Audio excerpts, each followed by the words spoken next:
से अंतर का कोना कोना। योगी पवित्र जीवन कितना सुखद सलोना। सींचा है ज्ञानामृत से अंतर का कोना कोना।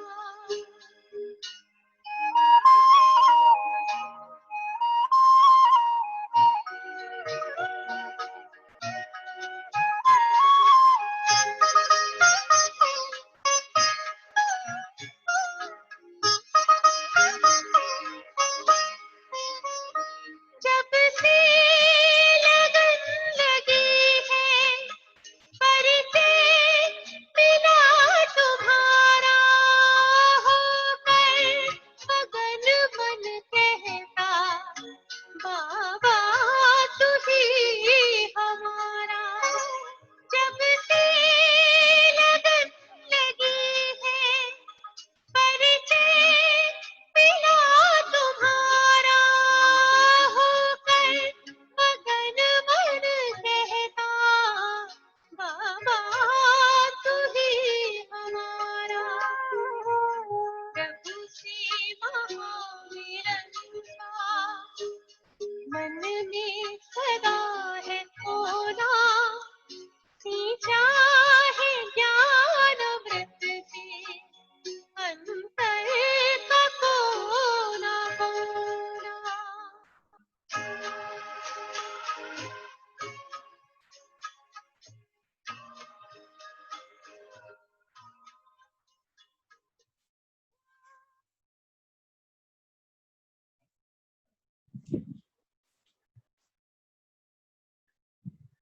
ओम शांति।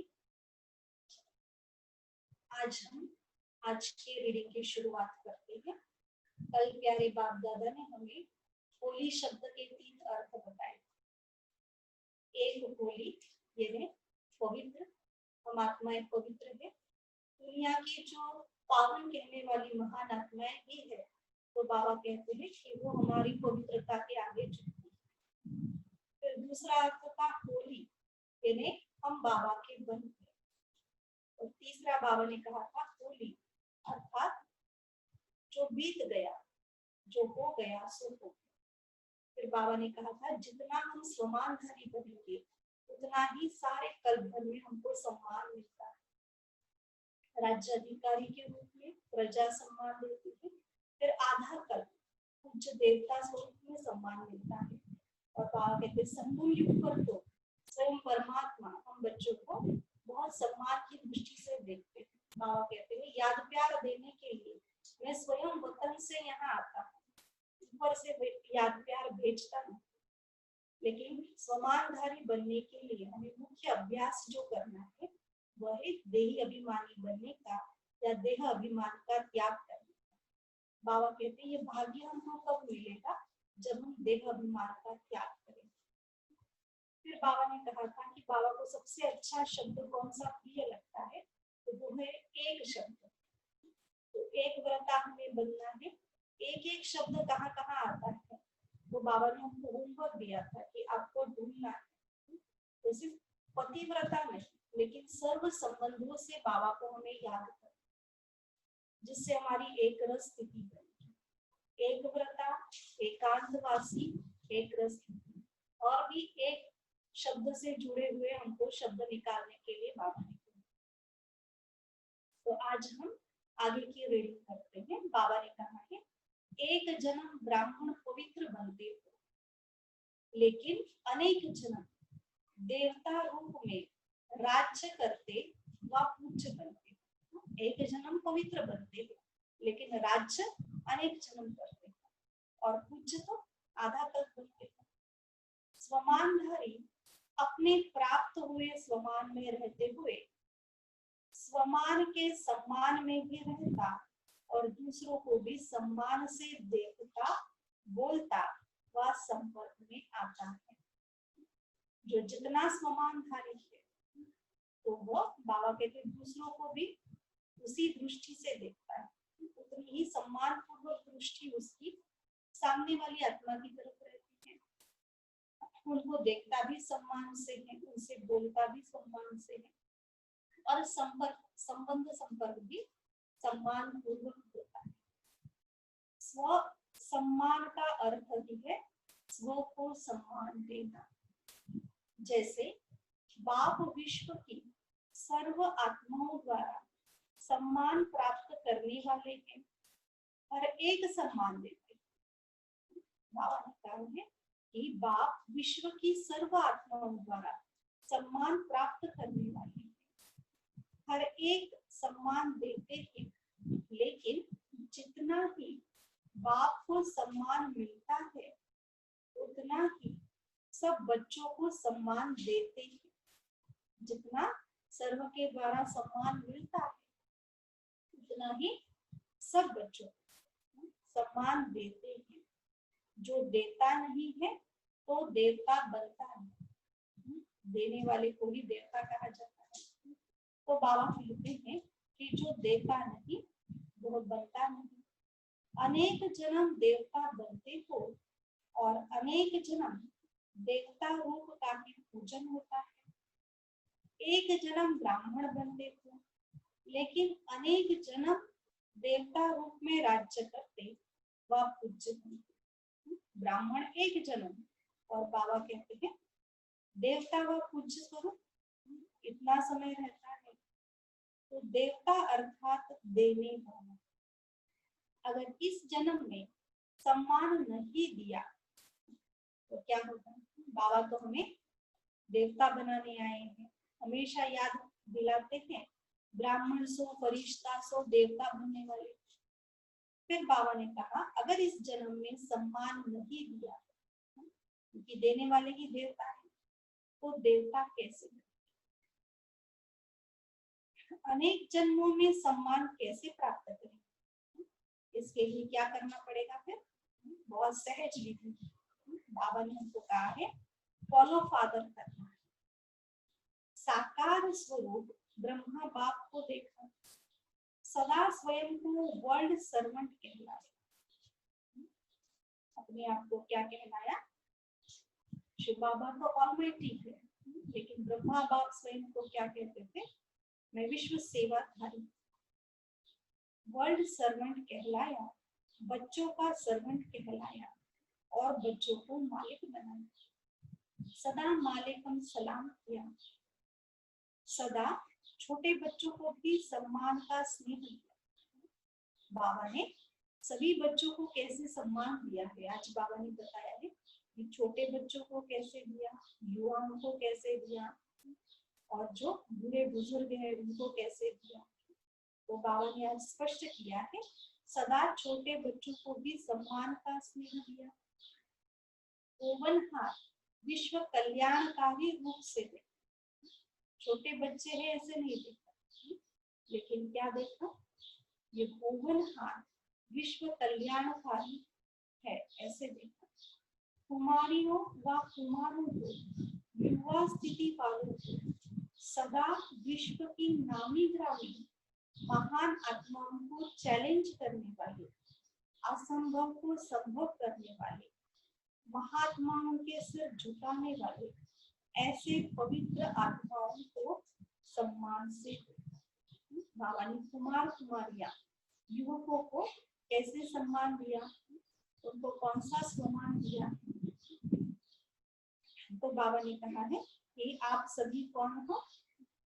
विश्व की नामी ग्रामी जो महान आत्माएं हैं ना, उनको भी चैलेंज करने वाले, असंभव को भी संभव करने वाले। तो ऐसे सम्मान दिया। फिर बाबा ने कहा कि महात्माओं के सिर झुकाने वाले ऐसे पवित्र आत्माओं को सम्मान से देखा। सदा अपने से भी कमाल करने वाले महान आत्मा समझ सम्मान दिया। बाबा ने तो ऐसे भी सभी बच्चों को अपने से आगे ही रखा। तो बाबा कहते हैं फिर ऐसे ही बुजुर्ग आत्माओं को सदा अनुभवी आत्मा।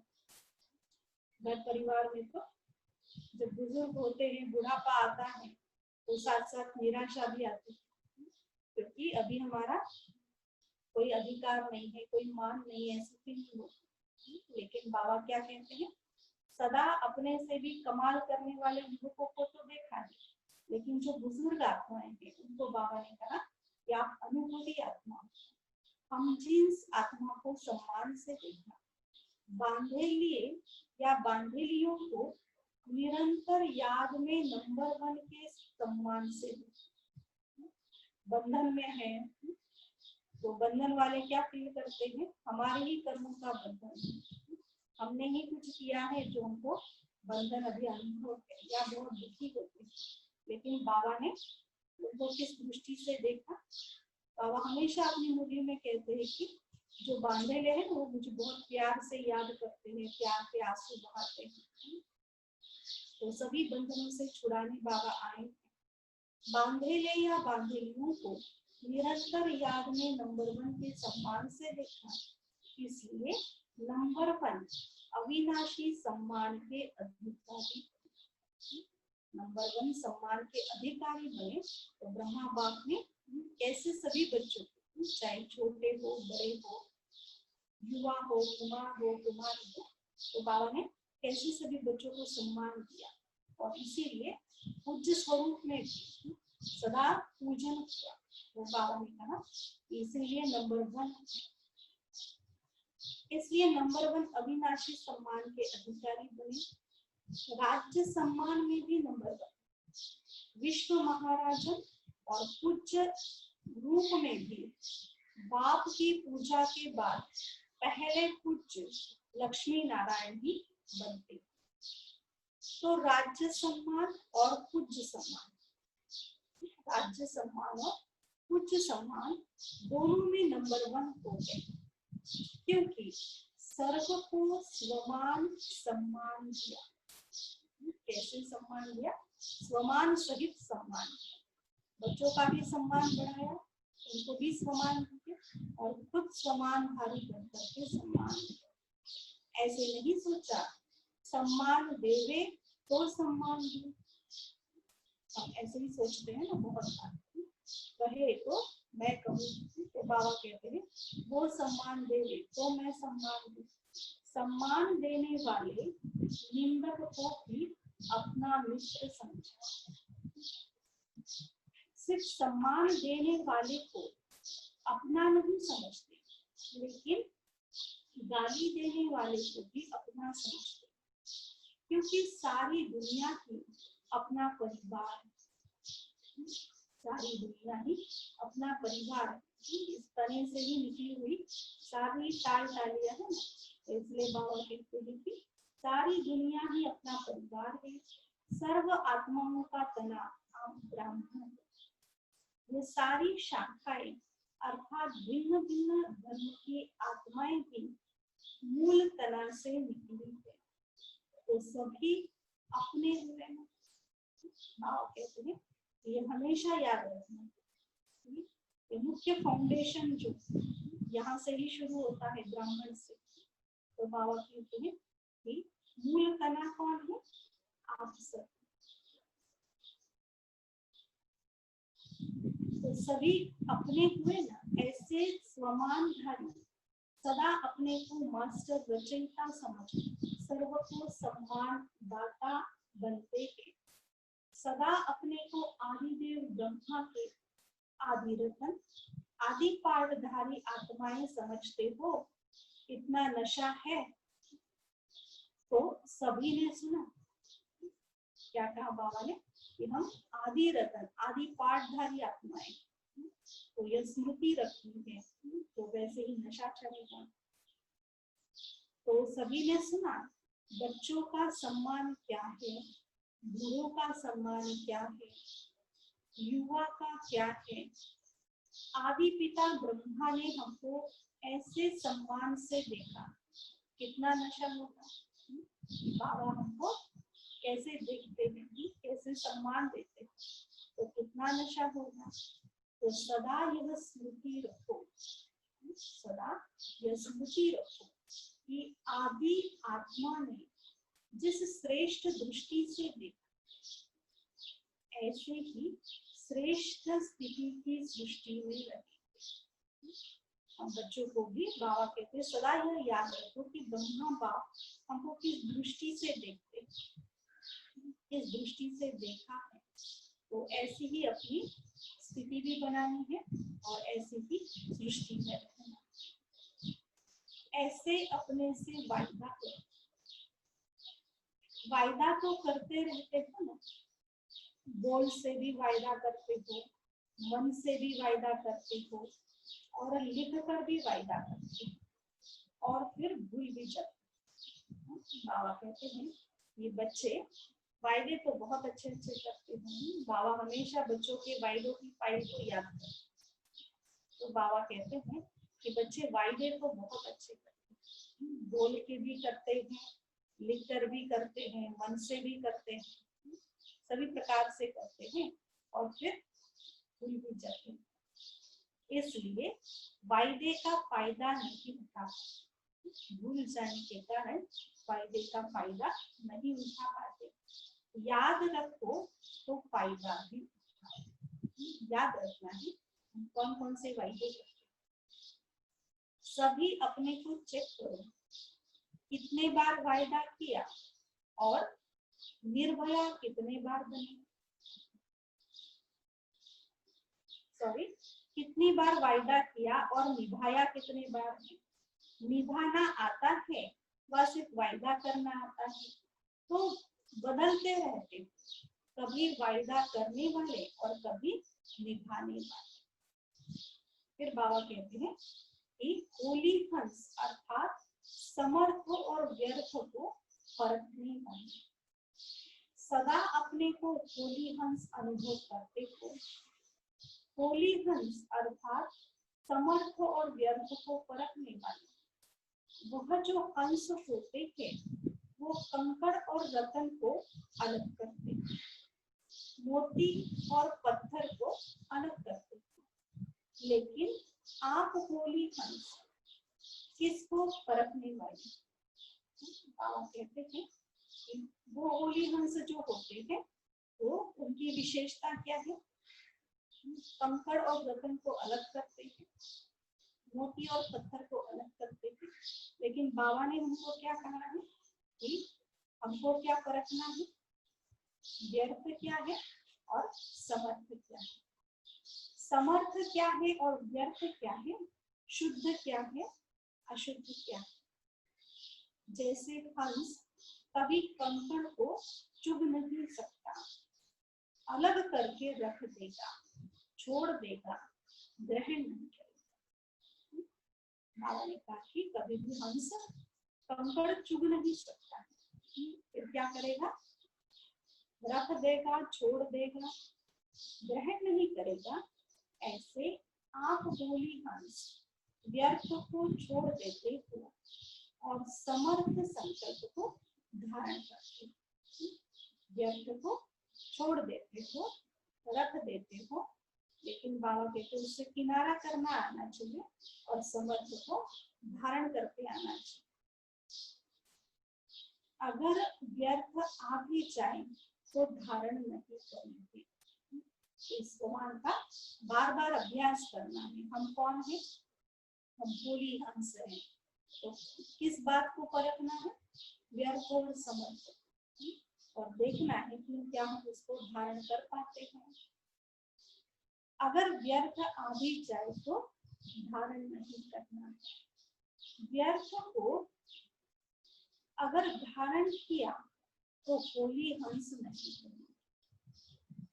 व्यर्थ को अगर धारण किया तो होली हंस नहीं कहेंगे, वह तो बगुला धारण करता है।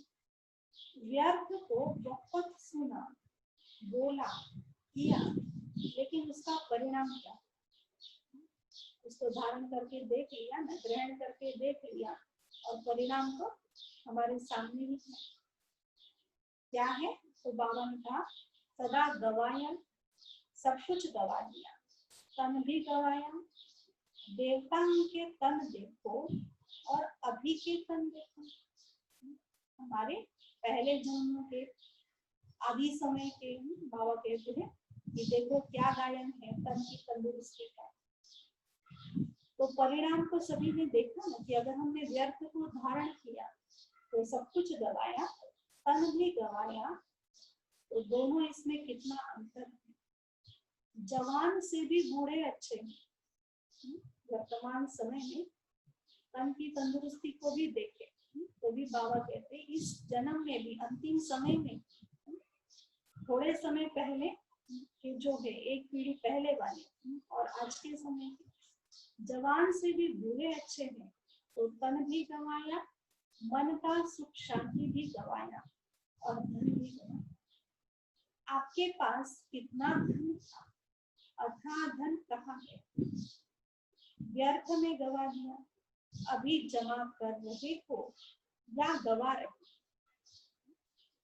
तन भी गवाया तो धन भी गवाया। होली हंस गवाने वाले नहीं, जमा करने वाले। होली हंस बाबा कहते हैं गवाने वाले नहीं, लेकिन जमा करने वाले।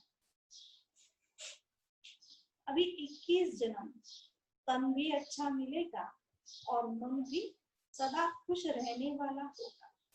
धन तो ऐसे होगा जैसे अभी मिट्टी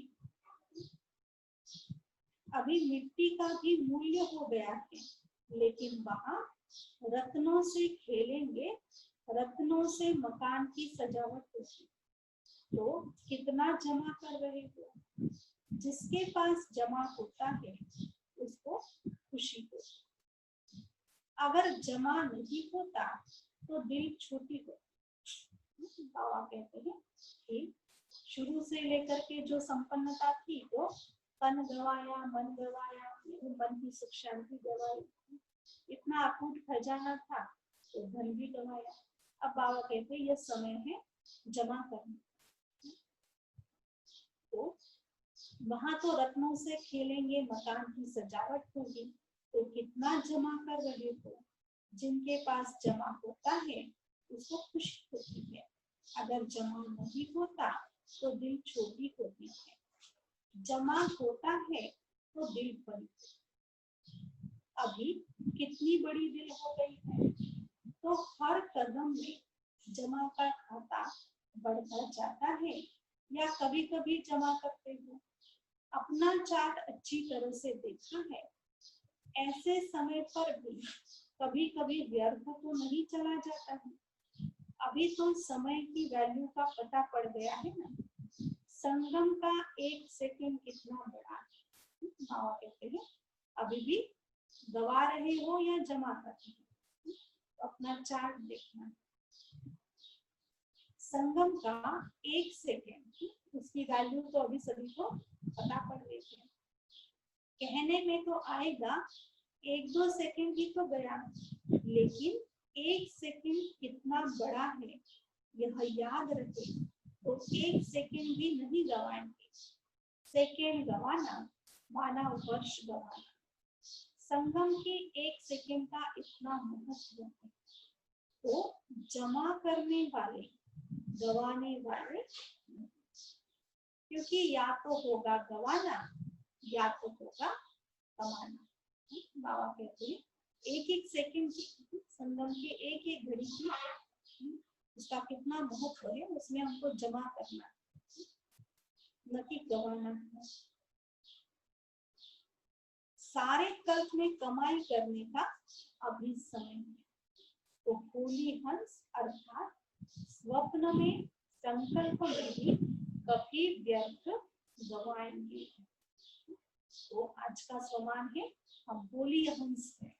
होली हंस अर्थात समर्थ और व्यर्थ को परखने वाले। कहते जैसे वो हंस क्या करते हैं, कंकड़ और मोती को अलग करते हैं, लेकिन उसको ग्रहण नहीं करते, रख देते हैं, छोड़ देते हैं। तो यहाँ भी बाबा कहते हैं हमें भी क्या करना है, संगम युग के समय के महत्व को बुद्धि में रखते हुए व्यर्थ और समर्थ को अच्छी रीति से परख कर अपना 1 भी सेकंड व्यर्थ नहीं करना, तो हम जमा कर सकते हैं। क्योंकि बाबा कहते हैं या तो जमा करना या तो गवाना। फिर बाबा ने कहा है होली अर्थात ज्वालामुखी बन, आसुरी संस्कार, आसुरी स्वभाव, सब कुछ भस्म करने वाली। होली अर्थात सदा पवित्रता की शक्ति से अपवित्रता को सेकंड में भगाने वाली। सदा पवित्रता की शक्ति से अपवित्रता को सेकंड में भगाने वाले, न केवल अपने लिए बल्कि औरों के लिए भी, क्योंकि सारे विश्व को परिवर्तन करना है। पवित्रता की शक्ति कितनी महान है यह तो जानते हो ना। पवित्रता ऐसी अग्नि है जो सेकंड में विश्व के कीचड़े को भस्म कर सकती है। पवित्रता एक ऐसी अग्नि है जो सेकंड में सारे विश्व के कीचड़े को भस्म कर सकती है। संपूर्ण पवित्रता ऐसी श्रेष्ठ शक्ति है जो एक सेकंड में सारे विश्व के कीचड़े को भस्म कर सकती है। अंत में जब सब संपूर्ण हो जाएंगे तो आपके श्रेष्ठ संकल्प में लगन की अग्नि से यह सब कीचड़ा भस्म हो जाएगा। अंत में जब सब संपूर्ण हो जाएंगे तो आपके श्रेष्ठ संकल्प में लगन की अग्नि से यह सब कीचड़ा भस्म हो जाएगा। योग ज्वाला को अंत में ऐसे धीरे धीरे सेवा नहीं होगी। इस समय में बाबा कहते हैं ऐसे धीरे धीरे सेवा नहीं होगी। फिर क्या होगा? सोचा और हुआ। इसको कहते हैं विहंग मार्ग की सेवा। अभी अपने में भर रहे हो, फिर कार्य में लगाए। सोचा और हुआ, इसकी विधि क्या है? बाबा ने कहा है अभी तो हम कुछ भरते हैं, कुछ देते हैं, भरने में अधिक समय लगता है, लेकिन बाबा कहते हैं उस समय फिर कार्य में लगाएंगे। जैसे देवी उनके यादगार में दिखाते हैं कि ज्वाला से असुरों को भस्म कर दिया। असुर नहीं लेकिन आसुरी शक्तियों को खत्म कर दिया। यादगार में तो दिखाते हैं कि ज्वाला से असुरों को भस्म कर दिया, लेकिन बाबा कहते हैं किस चीज का यादगार है? आसुरी शक्तियों को खत्म कर दिया। यह किस समय का यादगार है? कौन से समय का यादगार है? अभी का है ना। तो ऐसे ज्वालामुखी आप नहीं बनेंगे तो कौन बनेगा? तो अभी ज्वालामुखी बन आसुरी संस्कार, आसुरी स्वभाव सब कुछ भस्म करो। क्या करना है? बाबा कहते हैं ज्वालामुखी बन आसुरी संस्कार, आसुरी स्वभाव सब कुछ भस्म करो। अपने तो कर लिए है ना, या अपने भी कर रहे हैं? बाबा कहते करना भी है और अन्य आत्माओं को सहयोग देना है। अच्छा, फिर है संपूर्ण स्वच्छता व पवित्रता। यही इस संगम युग में सबका लक्ष्य है। संपूर्ण स्वच्छता व पवित्रता यही इस संगम युग में सबका लक्ष्य है। आज ज्ञान सागर बाबा होली हंसों का संगठन देख रहे हैं। होली हंस अर्थात स्वच्छता और विशेषता वाली आत्मा। स्वच्छता और विशेषता वाली आत्मा। स्वच्छता, आज बाबा ने कहा है स्वच्छता अर्थात मन वचन कर्म संबंध सर्व में पवित्रता। स्वच्छता अर्थात मन वचन कर्म संबंध सर्व में पवित्रता। पवित्रता की निशानी सदा ही सफेद रंग दिखाते हैं। आप होली हंस भी सफेद वस्त्र धारण, साफ देह और स्वच्छता स्वरूप। बाबा कहते हैं कि स्वच्छता अर्थात मन वचन कर्म संबंध सर्व में पवित्रता, और पवित्रता की निशानी सदा सफेद रंग दिखाते हैं। आप होली हंस भी सफेद वस्त्रधारी, साफ देह अर्थात स्वच्छ स्वरूप। तन मन और दिल से सदा बेदार अर्थात स्वच्छ हो। फिर से सुनना, तन मन और दिल से सदा बेदार अर्थात स्वच्छ हो। अगर कोई तन से अर्थात बाहर से कितना भी स्वच्छ हो, बाहर से कितना भी स्वच्छ हो, साफ हो, लेकिन मन से साफ न हो, स्वच्छ न हो, तो कहते हैं कि पहले मन को साफ करो। तो इसलिए सभी प्रकार की स्वच्छता का महत्व। अगर तन से कितने भी साफ सुथरे हो, लेकिन मन अगर मैला है, तो क्या राय दी जाती है, पहले अपने मन को साफ करो, क्योंकि वो खुद ही दुखी होंगे, दूसरों को भी दुखी करेंगे। तो पहले अपने मन को साफ रखो। साफ मन व साफ दिल पर साहब राज होता है। बच्चों के लिए तो बाबा ने कहा है कि बच्चे सच्चे दिल पर साहब राजी होता है, तो अपने मन को या दिल को स्वच्छ रखना है, साफ रखना है। साथ साथ साफ दिल वाले की सर्व मुराद अर्थात कामनाएं भी पूरी होती। इसलिए बाबा ने कहा कि सच्चे दिल पर साहब राजी और सर्व मुरादें कामनाएं पूरी करने का आधार भी दिल की सफाई, सच्चाई। हंस की विशेषता स्वच्छता अर्थात साफ है, इसलिए आप ब्राह्मण आत्माओं को होली हंस कहा जाता है। चेक करो कि मुझे होली हंस आत्मा की चारों ही बातों में अर्थात तन मन दिल और संबंध में स्वच्छता है। बाबा कहते हैं कि चेक करना है कि मुझ होली हंस आत्मा में तन मन दिल और संबंध में स्वच्छता है।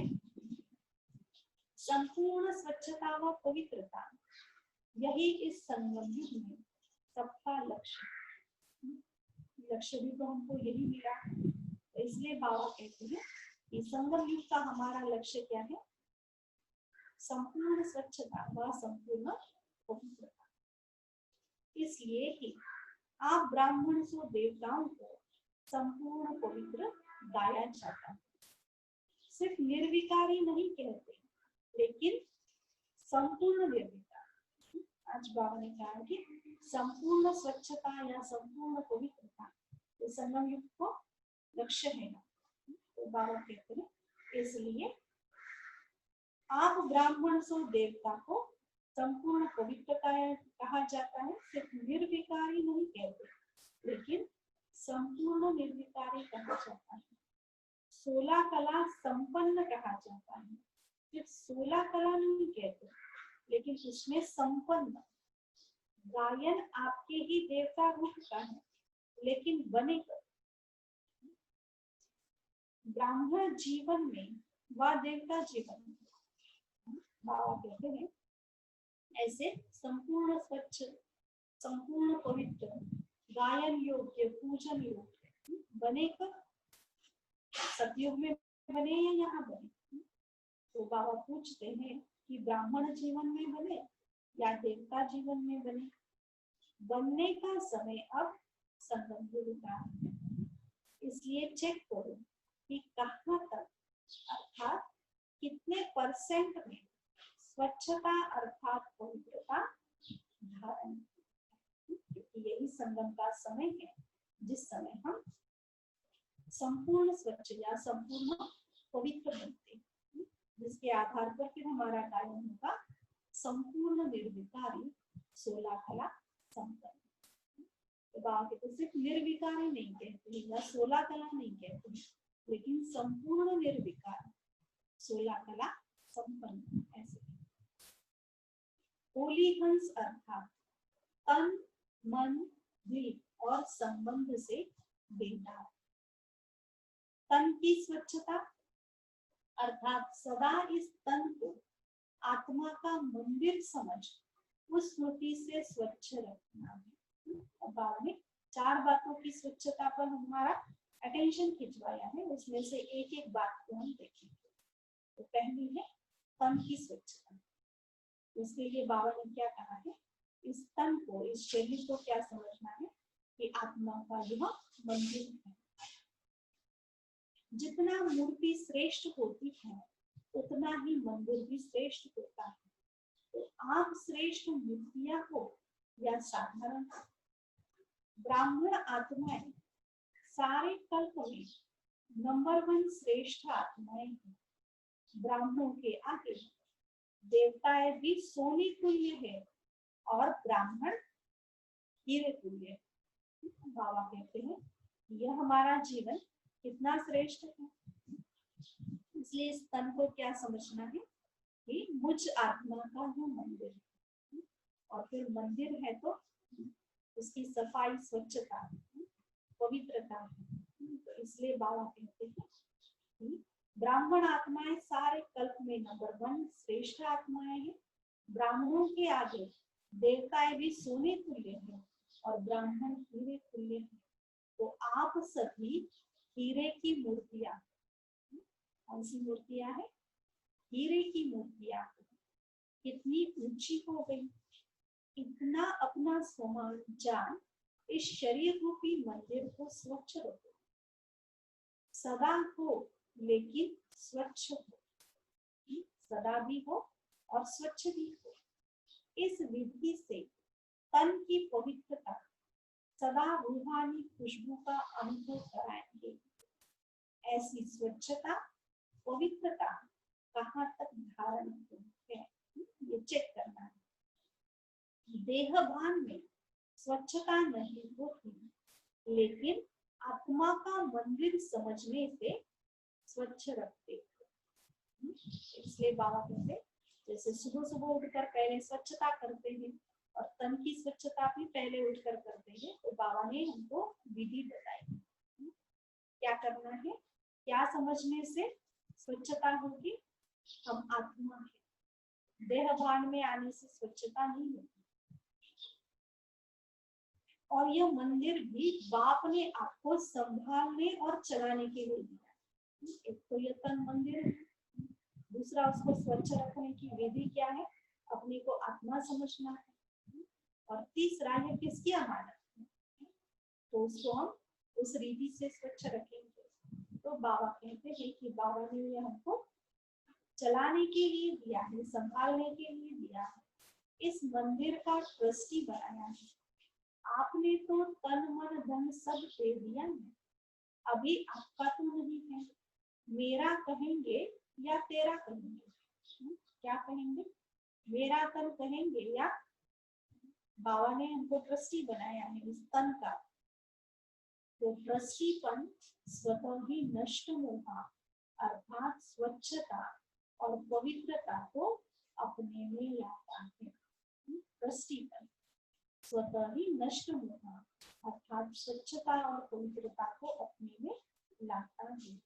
मोह से स्वच्छता नहीं, लेकिन बाप ने सेवा दी है, ऐसे समझ तन को स्वच्छ पवित्र रखते हो ना। वह जैसे आता है वैसे चलाते रहते हैं। बाबा कहते हैं अगर ट्रस्टी बना है तो स्वतः ही नष्ट होता है और स्वच्छता और पवित्रता आती है। लेकिन बाबा कहते हैं मोह से स्वच्छता तो नहीं आती है, बाबा ने यह तन सेवा के लिए दिया। तो स्वच्छता भी रूहानियत की निशानी है। तो पहली है तन की स्वच्छता, वो कैसे रखनी है बाबा ने हमको बताया। यह तन जो है यह आत्मा का मंदिर है और ये बाबा ने हमको संभालने के लिए दिया है। हम ट्रस्टी है, तो उस रीति से उसको संभालना है और उसकी विधि है आत्माभिमानी स्थिति। आत्मा समझेंगे तो स्वच्छता है, देहभान से ही मैला हुआ। किसी भी तरफ मन भटकता है तो भटकना अर्थात अस्वच्छता। अभी है मन की स्वच्छता की बात। ऐसे ही मन की स्वच्छता या पवित्रता, इसकी भी परसेंटेज देखो। आज बाबा ने हमको परसेंटेज देखने के लिए कहा है कि तन की स्वच्छता कहाँ तक है, मन की स्वच्छता कहाँ तक है। तो इसको कैसे देखना है? सारे दिन में किसी भी प्रकार का अशुद्ध संकल्प मन में चला तो इसको संपूर्ण स्वच्छता नहीं कहेंगे। किसी भी प्रकार का अशुद्ध संकल्प मन में चला तो इसको संपूर्ण स्वच्छता नहीं कहेंगे। मन के प्रति बाप दादा का डायरेक्शन है। मन को स्वच्छ रखने की विधि क्या है, कहाँ हम मन को लगाते हैं? तो बाबा कहते हैं इसके लिए डायरेक्शन है, मन को मेरे में लगाओ व विश्व सेवा में लगाओ। मन मना हो इस मंत्र की सदा स्मृति रहे, इसको कहते हैं मन की स्वच्छता व पवित्रता। और किसी तरफ भी मन भटकता है तो भटकना अर्थात अस्वच्छता। बाबा ने मन की स्वच्छता की परसेंटेज चेक करने के लिए कहा कि सारे दिन भर में हमारे संकल्प कैसे चलते हैं, कितने शुद्ध हैं, कहीं अशुद्ध मिक्स तो नहीं। तो उसके लिए बाबा कहते हैं मन के लिए डायरेक्शन तो है ही कि मन मुझ में लगाओ। मन मना दो का मंत्र बाबा ने इसको दिया है। अगर मन कहीं भटकता है तो यह भी अस्वच्छता है। इस विधि से चेक करो कि कितनी परसेंटेज में स्वच्छता धारण की हुई है। विस्तार तो जानते हो ना।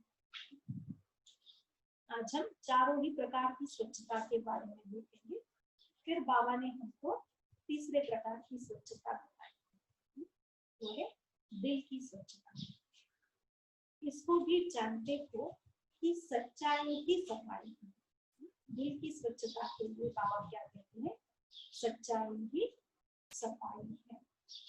अपने स्वोन्नति अर्थ जो भी पुरुषार्थ है, जैसा भी पुरुषार्थ है, वह सच्चाई से बाप के आगे रखना है। क्या करना है?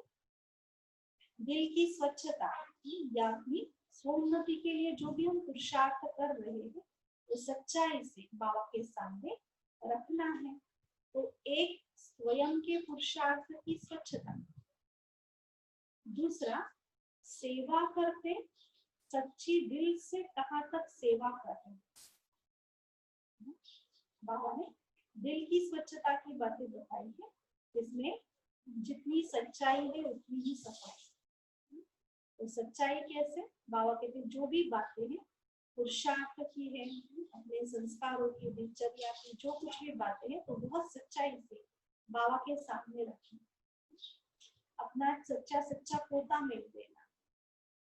फिर दूसरा है बाबा ने कहा जो भी आप सेवा करते हैं तो सच्ची दिल से कहाँ तक हम सेवा करते हैं। जितना दिल से करते हैं, सच्ची दिल से करते हैं, उतनी ही स्वच्छता या सच्चाई मानी चाहिए। अगर कोई भी स्वार्थ से सेवा करते हो तो इसको सच्ची सेवा नहीं कहते। कोई भी स्वार्थ अगर उसमें समाया तो इसको सच्ची सेवा नहीं कहेंगे। तो सेवा में भी सच्चाई सफाई कितनी।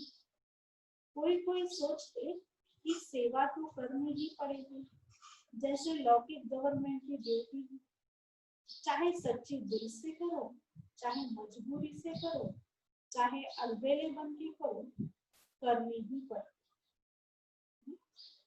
जो गवर्नमेंट की ड्यूटी है तो बाबा कहते हैं कि क्या कहते हैं कि क्या करें, हमारी ड्यूटी है, 8 घंटा ड्यूटी करनी ही है, इतने दिन जाना ही है, हाजिर रहना ही है। तो इसलिए कभी मजबूरी से करते हैं, कभी ड्यूटी समझ कर करते हैं। तो क्या कहते हैं, कभी सच्ची दिल से करते हैं, कभी मजबूरी से करते हैं, कभी अलबेले बनकर करते हैं और कहते हैं कि करनी तो पड़ती है। कैसे भी 8 घंटे समय पास करना ही है। ऐसे इस ऑलमाइटी गवर्नमेंट द्वारा ड्यूटी मिली हुई है, ऐसे समझ के सेवा करना, इसको सच्ची सेवा नहीं कहा जाता है। ड्यूटी सिर्फ नहीं है, लेकिन ब्राह्मण आत्माओं का निजी संस्कार ही सेवा है। तो ये आपकी ड्यूटी नहीं है, जिसको हम जिम्मेवारी कह सकते हैं, लेकिन बाबा कहते हैं आपकी निजी संस्कार सेवा जो है निजी संस्कार बने, तो संस्कार स्वतः ही सच्ची सेवा के बिना रहने नहीं देता। तो ऐसे चेक करो कि सच्चे दिल से अर्थात ब्राह्मण जीवन के स्वतः संस्कार से कितने परसेंट की सेवा की, अपनी ड्यूटी समझ के की, मजबूरी की से की, या करना ही है करना ही पड़ेगा ऐसे समझ के की, या सच्ची दिल से की। बाबा कहते हैं उसको अपना संस्कार बना कर किया, तो इसकी परसेंटेज चेक करना। क्योंकि बाबा ने आज कहा है कि ब्राह्मण आत्माओं का निजी संस्कार की सेवा। तो इतने मेले कर लिए, इतने कोर्स करा लिए, लेकिन स्वच्छता और पवित्रता की परसेंटेज कितनी रही? ड्यूटी नहीं है लेकिन निजी संस्कार है, स्वधर्म है, स्वकर्म है। क्या सोचना है? हमारी ड्यूटी है ऐसे नहीं है, लेकिन निजी संस्कार है, स्वधर्म और स्वकर्म। सेवा क्या है? हमारा निजी संस्कार, स्वधर्म और स्वकर्म है। इसको कहेंगे सच्ची दिल से सेवा करना या दिल की स्वच्छता। फिर चौथा है, बाबा ने कहा सच तो मीठा होना चाहिए। चौथी बात है संबंध में स्वच्छता। इसका सार रूप में विशेष यह चेक करो कि संतुष्टता रूपी स्वच्छता कितने परसेंटेज में। संबंध संपर्क में स्वच्छता, इसका सार रूप में विशेष यह चेक करो कि संतुष्टता रूपी स्वच्छता कितने परसेंटेज में। संबंध संपर्क में हम आते हैं, लेकिन संतुष्ट रहना और संतुष्ट करना तो परसेंटेज में चेक करना है। सारे दिन में भिन्न भिन्न वैरायटी आत्माओं से संबंध होता है। 3 प्रकार के संबंध में आते हैं। कौन कौन से हैं? एक, ब्राह्मण परिवार। दूसरा, आए हुए जिज्ञासु आत्माओं के, इसके हम संपर्क में संबंध में आते हैं। एक है ब्राह्मण परिवार की आत्माओं के, दूसरे हैं जो नए नए जिज्ञासु आत्माओं के, तीसरा लौकिक परिवार के। तीनों ही संबंध में सारे दिन में स्वयं की संतुष्टता और संबंध में आने वाली दूसरी आत्माओं की संतुष्टता की परसेंटेज कितनी है? आज बाबा ने हमको तन, मन और दिल की स्वच्छता और संबंध संपर्क की स्वच्छता इसके बारे में बताया है। तो बाबा ने कहा है कि देखो कि हम ब्राह्मण परिवार की आत्माओं के संबंध संपर्क में आते हैं, फिर जो जिज्ञासु है और लौकिक परिवार। अब जिनके भी संबंध संपर्क में आते हैं तो हम कितना संतुष्ट रहते हैं और हमारे व्यवहार से हमने उनको कितना संतुष्ट किया है, वो हमसे कितने संतुष्ट है। संतुष्टता की निशानी, स्वयं भी मन से हल्के और खुश रहेंगे और दूसरे भी खुश होंगे। ये निशानी भी बाबा ने बताई, क्योंकि हम सोचेंगे कि हम तो संतुष्ट हुए या नहीं हुए वो हम समझ सकते हैं, लेकिन सामने वाले संतुष्ट हुए या नहीं हुए तो बाबा ने कहा कि उसकी निशानी है स्वयं भी मन से हल्के और खुश रहेंगे और दूसरे भी खुश होंगे। असंतुष्टता की निशानी, स्वयं भी मन से भारी होंगे। अगर सच्चे पुरुषार्थी है तो बार बार न चाहते भी यह संकल्प आता रहेगा कि ऐसे नहीं बोलते थे, ऐसे नहीं करते थे तो अच्छा था, यह बोलते थे, यह करते थे, यह आता रहेगा। बाबा कहते हैं कि कौन से संकल्प आएंगे? असंतुष्टता की निशानी क्या है? बोलने के बाद, करने के बाद, सोचने के बाद फिर सोचेंगे ये नहीं करते थे तो ठीक था, अच्छा होता था। तो इसलिए बाबा कहते हैं कि ऐसे संकल्प बार बार नहीं आने चाहिए। अल्पेले पुरुषार्थी को यह भी नहीं आएगा बाबा कहते जो है अलबेले, तो उनको तो करने के बाद भी यह नहीं आएगा कि यह नहीं बोलना चाहिए था, तो उनका तो अपने पुरुषार्थ की तरफ अटेंशन ही है। लेकिन बाबा कहते हैं असंतुष्टता की यह भी एक निशानी है कि बार बार यह मन में आएगा कि यह नहीं बोलते थे तो अच्छा होता था, ऐसे नहीं सोचते थे तो हमारा ही फायदा था, यह सामने वाले को दुख नहीं मिलता था। तो बाबा ने कहा कि खुद भी स्वयं खुश रहेंगे, हल्के रहेंगे और दूसरों को भी हल्का और खुश करेंगे। तो यह बोझ खुश रहने नहीं देता, हल्का रहने नहीं देता। संबंध की स्वच्छता अर्थात संतुष्टता, यही संबंध की सच्चाई और सफाई है। इसलिए आप कहते हो सच तो बोलो मत। बाबा कहते हैं यही संबंध की सच्चाई और सफाई है। कौन सी? संतुष्टता। सच तो मीठो नच अर्थात सच्चा सदा खुशी में नाचता रहेगा। तो सुना होली हंस की परिभाषा, अगर सत्यता की स्वच्छता नहीं है तो हंस को, लेकिन होली हंस नहीं हो। क्या कहा बाबा ने? होली हंस की परिभाषा बाबा बता रहे हैं, अगर सत्यता की स्वच्छता नहीं है तो हंस को, लेकिन होली हंस नहीं हो। तो चेक करो संपन्न और संपूर्ण का जो गायन है तो कहाँ तक बने हैं। अगर ड्रामानुसार आज भी इस शरीर का हिसाब समाप्त हो जाए तो कितनी परसेंटेज में पास होंगे? वह ड्रामा को कहेंगे थोड़ा समय ठहरो, अपना टोटा मेल चेक करना है। इस समय इस घड़ी अगर हमारा शरीर छूटे तो कितनी परसेंटेज में हम पास हो? यह तो सोचकर नहीं बैठे हो कि छोटे छोटे तो जाने वाले ही नहीं है। बाबा कहते हैं ऐसे सोचकर तो नहीं बैठे हो ना कि अभी तो हम छोटे हैं। एवर रेडी का अर्थ क्या है? समय का इंतजार तो नहीं करते कि अभी 10-11 वर्ष और बहुत करके 2000 का हिसाब सोचते हैं। पहले की वाणी है जिसमें बाबा ने कहा कि सोचते 2000 तक तो चलेगा, लेकिन सृष्टि के विनाश की बात अलग है, अपने को एवर रेडी रखना यह बात अलग है। इसलिए यह उससे नहीं मिलाना। विश्व की अंतिम घड़ी विनाश की घड़ियां और ये शरीर छोड़ने की घड़ियां, तो बाबा कहते हैं इससे उसको नहीं मिलाना, हमको तो एवर रेडी रहना है। भिन्न भिन्न आत्माओं का भिन्न भिन्न पार्ट है, इसलिए यह नहीं सोचो कि मेरा एडवांस पार्टी में तो नहीं है या मेरा तो विनाश के बाद भी पार्ट है।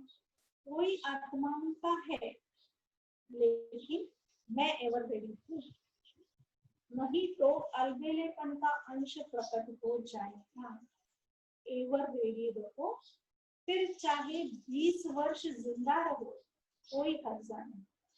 कहते हैं एवर रेडी रहो, फिर चाहे 20 वर्ष जिंदा रहो कोई हर्जा नहीं, लेकिन ऐसे आधार पर नहीं रहना। समय अभी कितना बाकी है उस हिसाब से हम तैयार हो ही जाएंगे।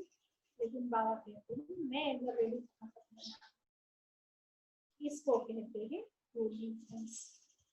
ज्ञान सागर के कंधे पर आए हो ना, तो आज होली हंस की स्वच्छता सुनाई, फिर विशेषता सुनाएंगे। तो आज का रीडिंग हम यहाँ स्टॉप करते हैं। आज बाबा ने तन मन धन और संबंध की स्वच्छता के बारे में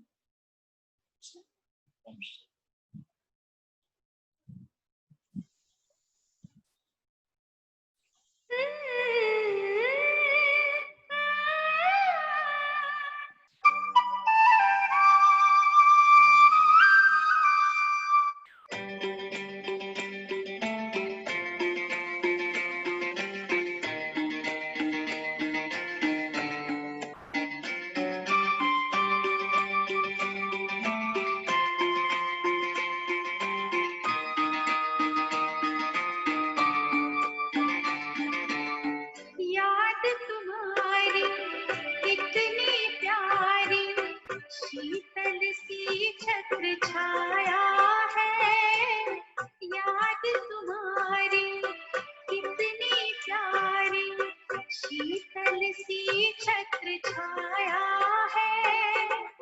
इस छाया में बाबा हमने बेहद का सुख पाया है, बेहद का सुख पाया है। याद तुम्हारी कितनी प्यारी, शीतल सी छत्र छाया है। इस छाया में बाबा हमने बेहद का सुख पाया है, बेहद का सुख पाया